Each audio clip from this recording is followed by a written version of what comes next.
My Lords, it's with a feeling of humility and trepidation that I rise to speak for the first time in this House, particularly after having listened to the earlier words and speeches that were put so movingly.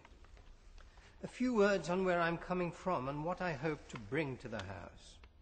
I started life as a mining engineer, but not long after qualifying was told by the then National Coal Board that British miners would never accept a Sikh mine manager.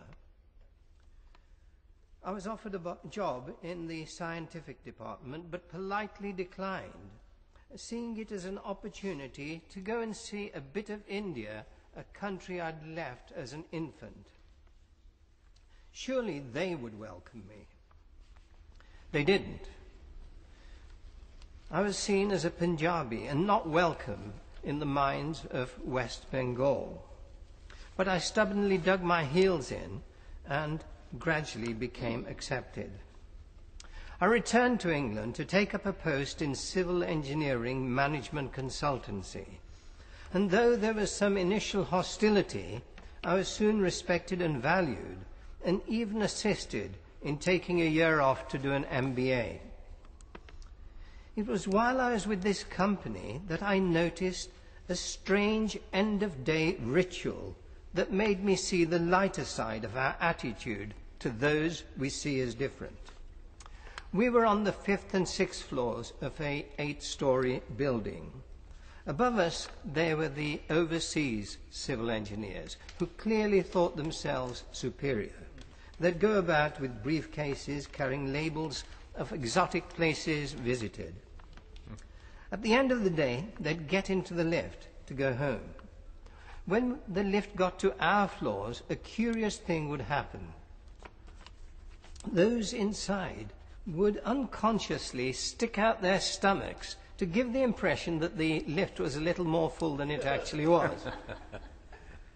But we'd still barge in nonetheless, and the stomachs would gradually recede, and we'd all become fellow work colleagues. The lift then would move to the floors below, occupied by the Department of Health and Social Security. We all joined in sticking out our stomachs to deter this lower, in our bigotry, what we call this lower form of life, entering our lift. But again, they took no notice and got in, and the stomachs would grudgingly recede. And we all got down to the ground floor as fellow human beings until the next day. This strengthening of common identity by looking negatively at others is all too common. We see it all too often with a group of people who've been speaking together on a street corner.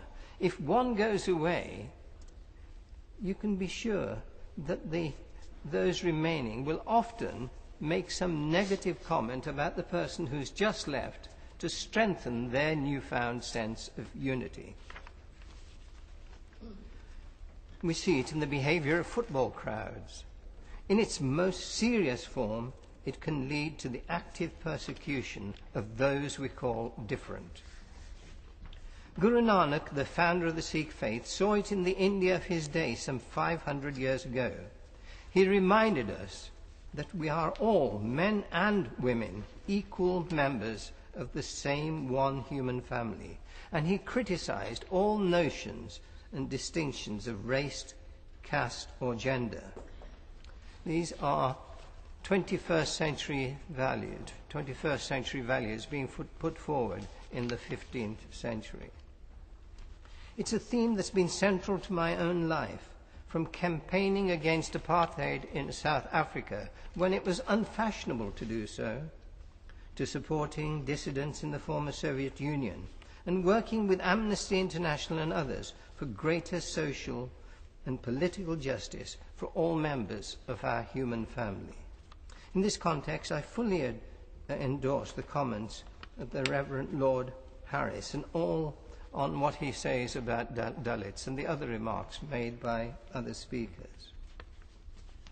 My Lords, some of us are quick to criticize some aspects of life in the United Kingdom. But when we go abroad, even to our countries of origin, we see that this country is way ahead of much of the rest of the world, light years ahead in its freedoms and its understanding and respect of different cultures and ways of life. Our country can take justifiable pride in the way it has welcomed many from other lands and the lead it has taken in extending human rights and social justice and economic well-being to other parts of the world.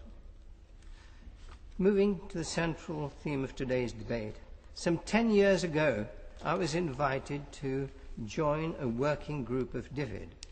I went as a cynic, but was soon converted by the passion and genuine commitment of all those involved, including, as has been mentioned, many voluntary organizations.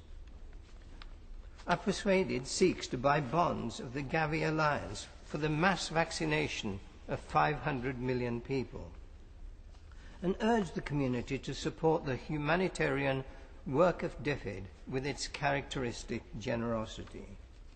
We also established Khalsa Aid, a Sikh charity. My lords, at this time of economic recession, it's tempting to look to our need and ignore the suffering of others. In biblical terms, to cross to the other side of the street. But as the continuing success of Children in Need showed, this is not the way of the British people. Also, the Euro crisis, economic difficulties in the United States, and the emergence of new major competitors remind us that our economic future is inextricably linked to that of other nations, including the very poor.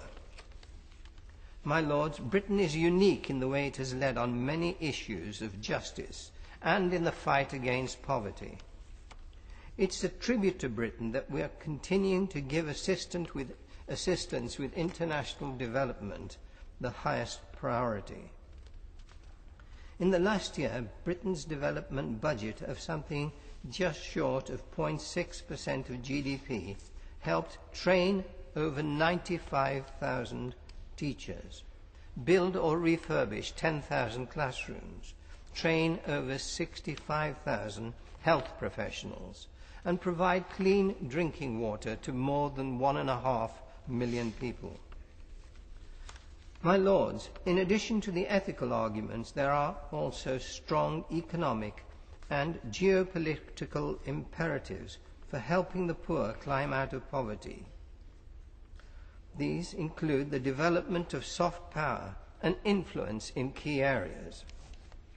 By 2050, Africa will be a key trading partner, rich in resources with a population of over 2 billion. Understandable reservations about the misuse of aid should be tackled by more stringent checks and never be used as an excuse for doing less or doing nothing. My lords, I could go on, but I'm conscious that a maiden speech should be brief.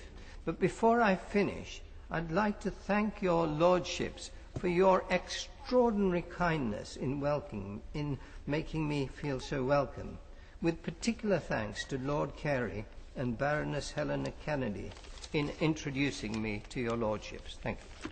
Hear, hear. My lords, I'm particularly delighted to be the first to congratulate the noble Lord Singh on his thoughtful, practical maiden speech, graced with touches of humour as it was. The noble Lord and I are old friends from years back, and so it gives me particular pleasure to welcome him to this house today. The noble Lord has had a very distinguished career, not only as a chartered engineer and as a management consultant, backgrounds that I share with him, but as an effective promoter of interfaith understanding, for which he received the Templeton Prize in 1989. The noble Lord was also awarded the Interfaith Medallion for services to religious broadcasting in 1991. But the field of work in which I've known him best is his services to the prisons. He was the Sikh representative on the Chaplain General's consultation with other faiths back in the mid-90s, and when that was developed into the present Chaplaincy Council, he continued to serve on it as the Sikh advisor to NOMS, in which capacity I know that he's made a very significant contribution, not always on the side of the establishment. The Noble Lord has been the editor of the Sikh Messenger since 1984 and the director of the network of Sikh organizations since 1995. He brings wisdom and the insights of the Sikh faith to our deliberations, based among other principles on sharing with others whose needs are greatest and the equality of all human beings, as he's mentioned. We look forward with eager anticipation to hearing from the Noble Lord very often in the future. Now, my Lords, the Noble Lord Sandwich has given us a welcome opportunity of looking at DFID's policy on aid to India and what we're doing to help the government of India in promoting equality, particularly for the most severely disadvantaged communities. Even though untouchability was formally prohibited by the Constitution of India in 1950, it's so firmly embedded in the culture that 60 years on, the 170 million Dalits still endure extreme forms of social and economic exclusion and discrimination, as we heard from the Noble Lord, Lord Harris. We need to consider whether, and if so how, DFID's policies could be geared towards helping India to eliminate the severe handicaps that Dalits have to endure, bearing in mind perhaps the saying of the Guru Nanak, the founder of the Sikh religion, "In his mother's womb no man knows his caste." We would agree that DFID's work should be refocused on the poorest and that concentrating aid on state partnerships in Bihar, Madhya Pradesh and Orissa, but with some elements stretching to 5 other states, is a simple, if rather crude way of achieving that objective.